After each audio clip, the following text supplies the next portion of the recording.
thank you all for joining us here this afternoon. My name is Kent Casella. I'm the Assistant Vice President for Communications and Brand Strategy for Michigan State University. So a couple ground rules for members of the media here as we get going today, and a little bit about the run of show.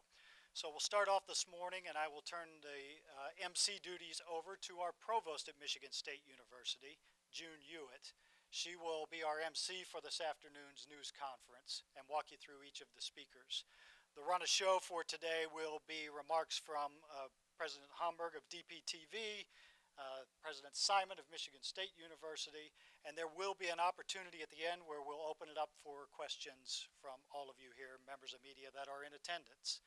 If you have any questions after the news conference, there are representatives from both DPTV and Michigan State University communications offices will be available in the back of the room to help you. Also, news releases that are being issued as we speak, we can get you copies of those. So, without further ado, I will turn it over to June Hewitt, Provost of Michigan State University.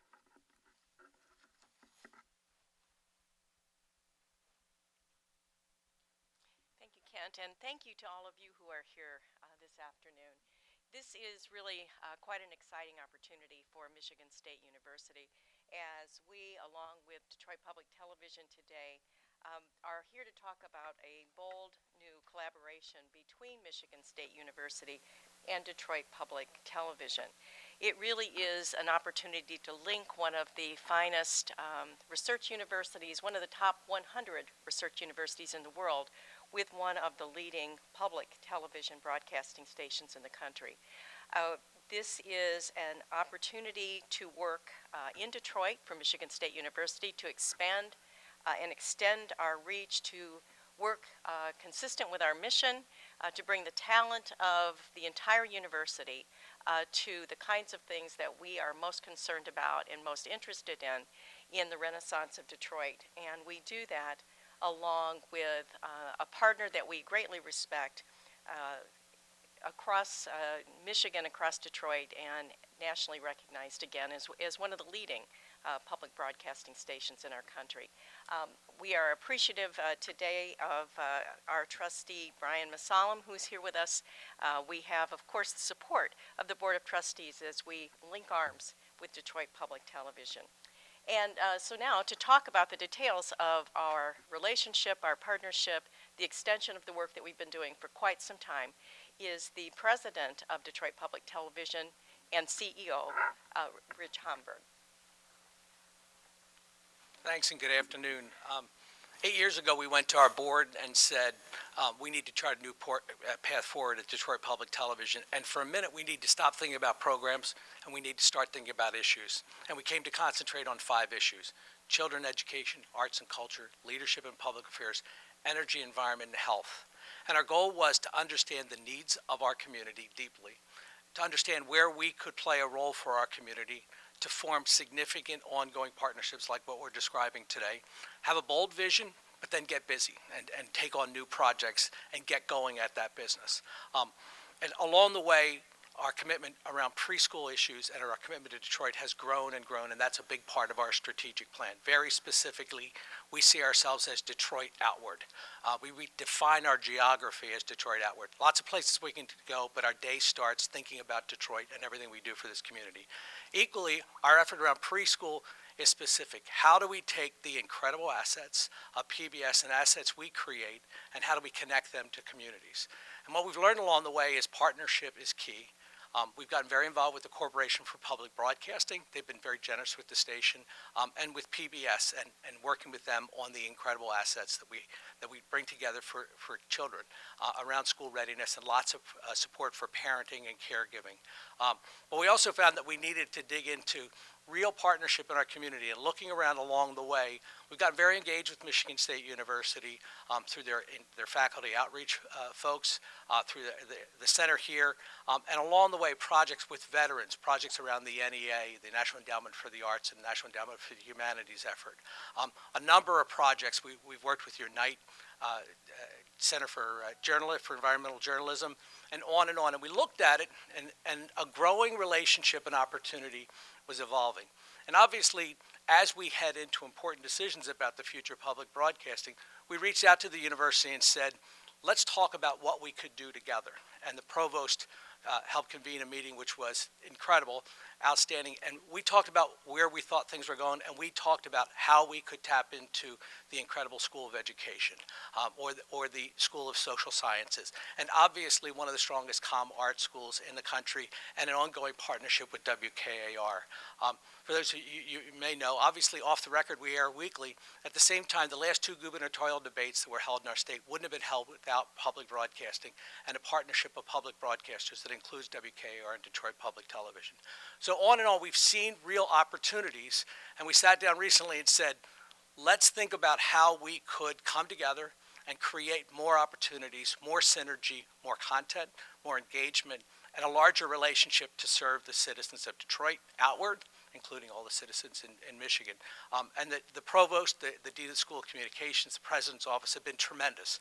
And so we've outlined a plan to, I don't want to just say plant the flag, but take a position and say, let's start somewhere important in Detroit around education, but particularly around preschool, and let's go chase this hard. And we think with the incredible resources of the state's land-grant university and the vision of that university, as a parent, I can tell you they're all about it, and I've been very impressed. Our son Nick is a senior at Michigan State, and it's just a terrific organization at every step along the way. And so in the last days, this has come together very nicely at an important time, and we're excited about doing it and look forward to working with President Simon and the fine provost at the university and her entire team. Thanks.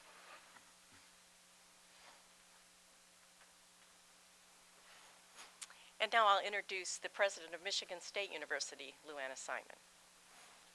Thank you, and I'll also acknowledge the great work that June Hewitt has done over the past few days as these conversations have emerged. Let me begin by saying that, Rich, we've had a number of conversations over the years about how the value of Michigan State University, the work we do in the community, often through extension, match the values of Detroit Public Television. We are committed to using knowledge and the access to knowledge to make a difference in people's lives, to give them the opportunity to think and to learn, to give them the opportunity to be challenged by ideas that they might not otherwise have an opportunity to engage. When I think back and when Michigan State University first had a public television station, it was around our commitment to being one of the innovators in instructional television.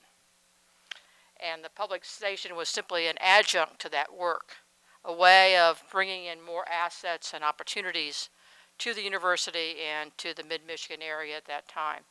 And so when you do a partnership, you have to have people with great vision. That's true at Detroit Public Television. You have to have people with passion about the work, not to be a conduit simply to have other programs be through your pipe or through your studio, but to really think about what you do as a national presence. The opportunities and the relationship we build have given us the confidence in the vision that we're talking about in terms of what is essentially a 24/7 type programming for children. And to do that in a way that utilizes the great listening capacity of Detroit Public Television, the issue that is at the forefront of all of our ways of thinking about the future of this state, of this city, and of the country. We have to bend the curve. We have to do that in a way that provides that kind of free access that public television has always had, in addition to the paid access that goes through the cable companies and others, and the way in which we can think about streaming and new media in order to do this. And so it is an extraordinary opportunity for us to do something because Detroit Public Television has opened the door, because of all the great work that they've done over this period of time in the national programming, the confidence that the Corporation for Public Broadcasting has in this station, in this leadership. And again, the trust we've developed with one another that this isn't simply a thing, a project, but we want to be the intellectual partner for the station as we think about this sort of community engagement and thinking about the needs of the community, which is the land grant mission. So that then fast forwards to the question about what we're going to do, because it clearly requires that we be on the air. In the decision making for the university, that has been an open question, and we've looked at it very carefully. That we have rejected, as we've said at a number of other occasions, the opportunity to do channel sharing, or to be only an over-the-air VHS, UHF opportunity. We've done that because it doesn't permit us to use the new technology. And what universities have to do is be on the leading edge of technology and innovation, not simply to be a conduit. And that's how WKR and this enterprise began, and that's how it needs to be in the future. And we've lost our way a bit in that. We also believe there are ways in which we can use the spectrum much more effectively in innovation. The issues of how one thinks about autonomous vehicles and wireless communication are going to become really critical. And there's an opportunity to use the spectrum for research and innovation. We already have faculty lined up to do that who feel that they couldn't do that in the old model, but now can. This will also, by keeping the spectrum, will permit us to do all the programming in the new technologies, all the things that are imagined for the future, so that that can be provided to all of our partners in ways that will be very helpful. Finally, part of the decision-making process was what about our students. And think about, because this is really, we were sort of going back and forth until the call was made, to be honest with you. But think about the opportunity for our students to be part of this development of a 24/7 channel. Think about the opportunity for our students not simply to learn about something because they can do a switch or know how to program something or work with their computer, but understand that what we're doing affects real lives. And their responsibility as broadcasters, as communication people, is to be a listener first, and a creator second, and a broadcaster third. And this opportunity provides that kind of educational environment that we've been looking for around public television, around the work that we do collectively, in order that we can then make the decision that we will not be part of the spectrum auction.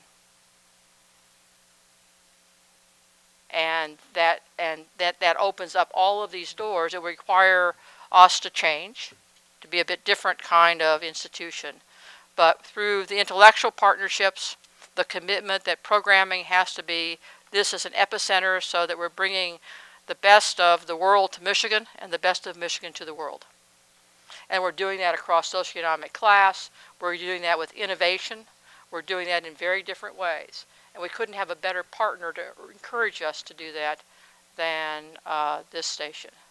So let me pause there and respond to questions.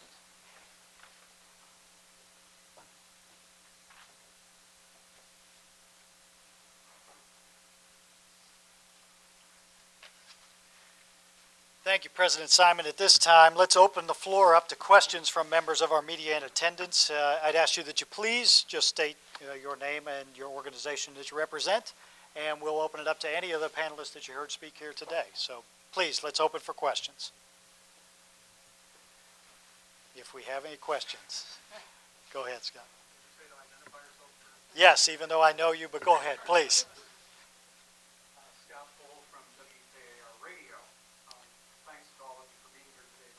Very good. Let me, Scott, just to interrupt, I'm going to have whoever, if you want to call on somebody individually or we'll respond, but I'm going to have them come up to the microphones because we are live streaming and we've got other audio. So go ahead, Scott. Thank you. I have a question for Trustee Masalam, and that has to do with the extent to which trustees felt pressure to consider an auction when a number like $200+ million is being thrown around.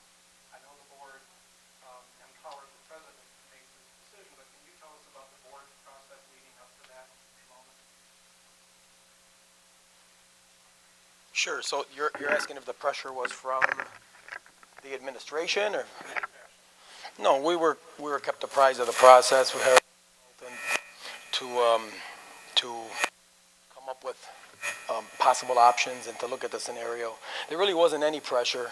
And this was long thought out, several steps where we were constantly updated of where we felt we needed to be at the point, and so I just think we just authorization to possibly enter the auction at that point, and we thought that was prudent to move forward with that. But as far as pressure, Scott, if I could add to that, we anticipated that there would be a lot of interest for people who were already viewers of WKR, particularly with Downtown Abbey with an unusual activity. But in the criteria that we've talked with the board about, that was in the board resolution that they've endorsed, in what we talked about on the radio with you all, there were multiple criteria that were in place, and prudence requires that you look at all options carefully. And the board, I think, has been an extraordinary partner in recognizing that we need to do things transparently, which means that sometimes you're going to get public comment, but you need to look at every opportunity in a prudent manner. And I'm really pleased that they're very supportive of the decision and enthusiastic about the opportunity to partner with Detroit Public Television, and also the pathway for a broader and more important role for WKR. Other questions, please? David Jesse from the Free Press. You mentioned development of new programming. What are you, Do we have a handheld mic we can use for him, please? That would work just fine. Thank you. okay. Thanks, David. You talked about programming, some new original programming. What are you looking at, and what's the time period where people might start to see some of that, coming to where however it's going to be delivered? Do you want to handle that one, Rich? We're a couple of years into a project that we call Preschool You. We started with the Early Childhood Investment Corporation of the state of Michigan about 6 years ago to produce parent engagement and parent motivational pieces, and started to collect that kind of content. Moved from that to some work we did with the United Way around the Social Innovation Fund, and then last year became one of 11 stations that are part of the Ready to Learn funding, which is a federal education grant around school readiness and school preparedness and parenting and caregiver support. We approached the CPB and PBS with what our plan had become, which is the Preschool You piece, and they gave us an additional business development grant. And so what that has done is add additional capacity inside of the station to look towards the creation of a 24/7 children's channel. If you look at where kids are going today, where the needs are, we air about 10 hours a day of children's programming. Kids watch well beyond the 10 hours a day, and we air it 5 days a week. They watch 7 days a week. Lots of households where kids and parents are spending time looking at important television into 7, 8 o'clock at night. And then beyond that is the real need to get multi-platform in every sense. And so what you'll see from us in the long run, we believe, and that's part of kind of what we're committing to discover with Michigan State, is how do we find better and better ways to get more and more engaged. That's going to take understanding the community. That's where I think the School of Education, School of Social Sciences, and the Comm Arts folks, among others, and obviously lots and lots of opportunities at the university. How do we take the best thinking there, incorporate it into media creation, and eventually channel creation? And we think if we do that, it would be a very significant service to Detroit. So easy to say, hard to do. Imagine a 24/7 children's channel could be the outcome. That's sort of what the course we're charting for. But based on working, well, if we've learned anything at Detroit Public Television, if you're going to teach, partner with teachers. We often say to teachers, we're not teachers, we aspire to be your media partner. And what we found is listening hard to teachers around curriculum and understanding their skills and what they bring to it. How do we translate that for our community? And that's our plan. And that's what we shared with Michigan State, and that asked their help, and they've stepped up nicely on it. June is pros you its expertise is in early childhood education. So why don't you talk just a couple of things about what we're imagining in terms of additional value added to what was already a terrific start in Detroit. Yes, well, it is exciting for us because we have so many scholars across the campus involved in areas that support early childhood education, STEM education, K-12 education. And so when you begin to imagine what it would be to, as Rich has said, create not just programming on the air programming, but how do you create the levels of engagement through multi platforms. That's what we're really excited about. We're home to a nationally acclaimed laboratory school where we've spent many, many years learning about young children and how they develop language skills and mathematics skills, social emotional skills. We are a major recipient of multiple grants around STEM education, and that's an area in which we have become nationally recognized. Of course, our College of Education has been ranked first in the nation for a number of programs now for nearly 20 years. And so when you have scholars in many, many colleges, including our colleges now of human medicine, looking at autism and the ways in which we support families, not just understand about autism or why autism, but how it is that we support families, how we support children, and how we support the teachers of those children. We see just tremendous outreach capacity. And so, again, we're very excited about the opportunity.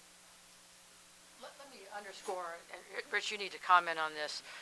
When people are talking about multimedia, it really is thinking about how the gamers can interact with this in a different way. It's development of both the streaming as well as the things that you typically see as over-the-air programming. How that will evolve over the next 5 to 10 years. We want to make sure that Detroit, Michigan, is at the epicenter of that kind of creation.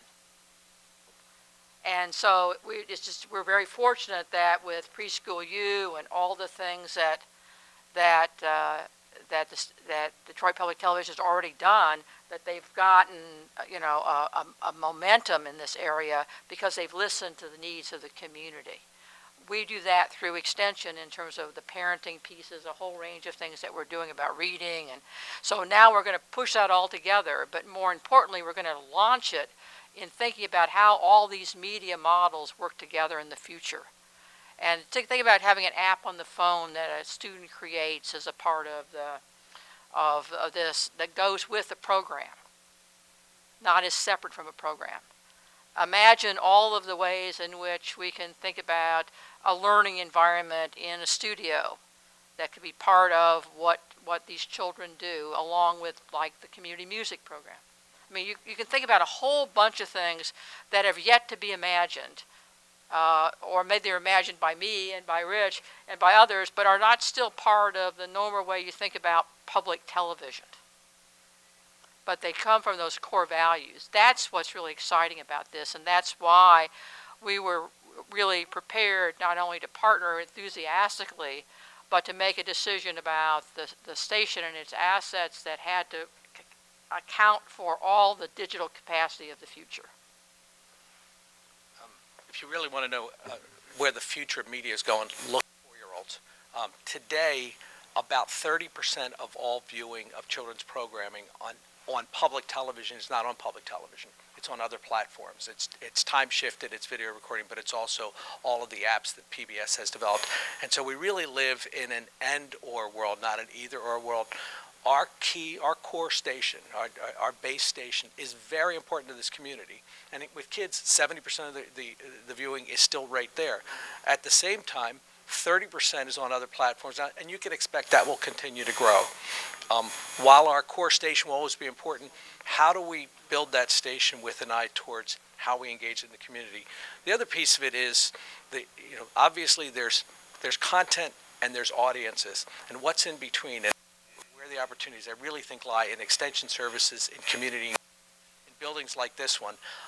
It's great to build a great television station, have lots of content. It's great to build great audiences. Who do we work with as partners on the ground? We tell people all the time, we're an Air Force, you're probably an Army. If we can align the armies, if you will, of extension services and faculty outreach and everything that's going on at the university and that Air Force support comes in, you really all create a terrific opportunity, and that's our goal. How do we play that at every angle?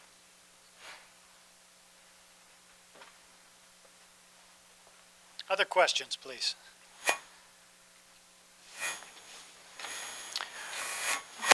Scott, please. Sure. Does this signal additional production either in East Lansing or at the facilities of Detroit Public Television? And along with that, would that increase opportunities for MSU students? And specifically, you're talking about the partnership between MSU and DPTV? Sure. Ma'am, you want to take that first? Anything related to this that will result in more opportunities for students or for staff at either facility? Yeah, because remember, one of the criteria that we had for thinking about the spectrum auction was the impact on students and what we could do to enhance that impact beyond what could be available, and this does provide that opportunity. We're already having a number of students who are working and interning and doing projects in Detroit. This can only enhance that as we move forward and as we've talked, give the students ownership for part of this as they think about the way in which they can impact their younger brothers and sisters with this kind of technology. Their thinking is going to be critical in this. Over the past couple of years, Jerry Zeldis in the Community Comm Arts building taught a doc class at the station, and we collaborated with that. So we brought in doc producers, we brought in editors, and worked. It was a good collaboration. Joe Grimm, also an instructor in Comm Arts, has built a series of books and a book strategy, the really kind of book platforms of understanding communities. We joined with him last year to produce a veterans guide, answering questions on veterans. A terrific opportunity. Again, the right place for us to be. We had large audiences there. We knew enough about the topic to be helpful, and we had some video. And those are sort of typical of the things we do. Bob Gould, an instructor, I think a professor in Comm Arts, approached us and said, will you put the student Emmys into a new light? And we've, for the past 2 years, produced those at the station, bringing students to the station to celebrate them a little separately and at maybe a higher volume. I think the folks in the room who work for DPTV would tell you, it's not just are we producing more sort of traditional shows, we're producing more of everything. And so we wouldn't have today without somebody in our building going, are we going to stream it?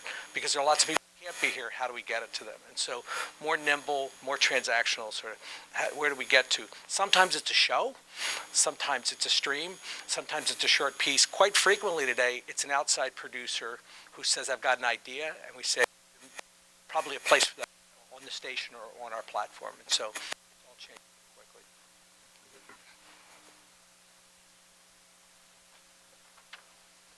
Want to make one check and make sure we're okay. Audio-wise, we still good? Very good. Other questions, please. Any additional questions, members of the media? Very good. So for those media in attendance, we will have opportunities with all of our speakers here today to conduct one-on-one interviews immediately following the news conference. Seeing no other questions, I'd like to thank you all for your time and attendance here today. Thank you again.